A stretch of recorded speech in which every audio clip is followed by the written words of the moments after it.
huwa kuna wadada barabarani ambaye wanaonekana sio na kataja jina gani, sio nisema na akili zao sio sawa au vichaa labda.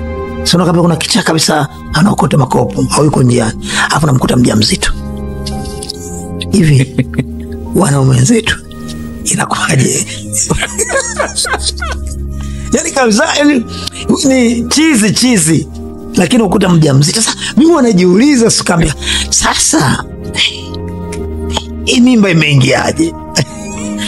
Hilo swali sina hakika kama naweza nikaelezea imeingiaje.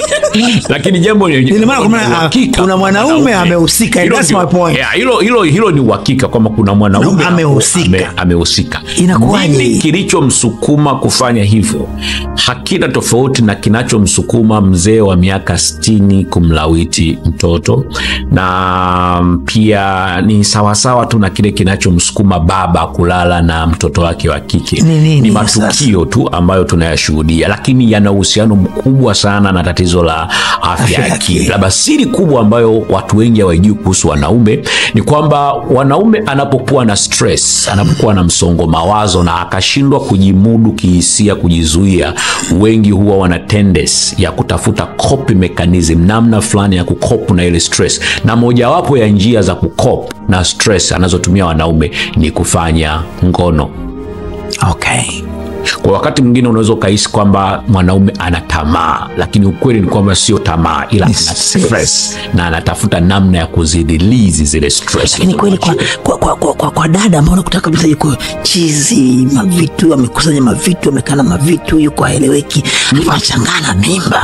Nitakwambia yupi bora, dada huyu ambaye ni kichaa au yule ambaye anafanya? Ndio mimi niko sasa. Mimi shida yangu ni kwamba kuna what's wrong with men sometimes. Yani tuna matatizo gani wakati mwingine, kwa sababu kuna vitu ambavyo vinafanyika vieleweki. Kwa hiyo kumbe inakuwa ni stress. Mwanaume yeyote akiwa na stress, kitu mbadala ni kufanya mapenzi. Ndio ambayo huwa anapunguza stress. Kwa hiyo anayekuja mbele yake yeyote sasa hiyo tunasema ni kwa mwanaume ambaye kimsingi anashindwa kujimudu hisia zake, yani ule uwezo wa kustahimili, kwa sababu kuna ile kwamba hisia unazo, stress unazo, lakini una uwezo wa kuzikabili na kuzibeba. Sasa unapotokea kwamba ndani mwako stamina ya kujibeba kihisia hauna, ambayo hiyo ina uhusiano wa moja kwa moja na tatizo la afya ya akili, ndio tunakuta mtu anafanya kituko afu tunasema is it crazy or something?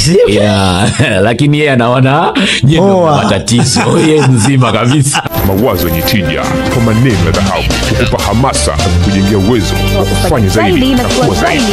Welcome to the Hall of Positive Vibes.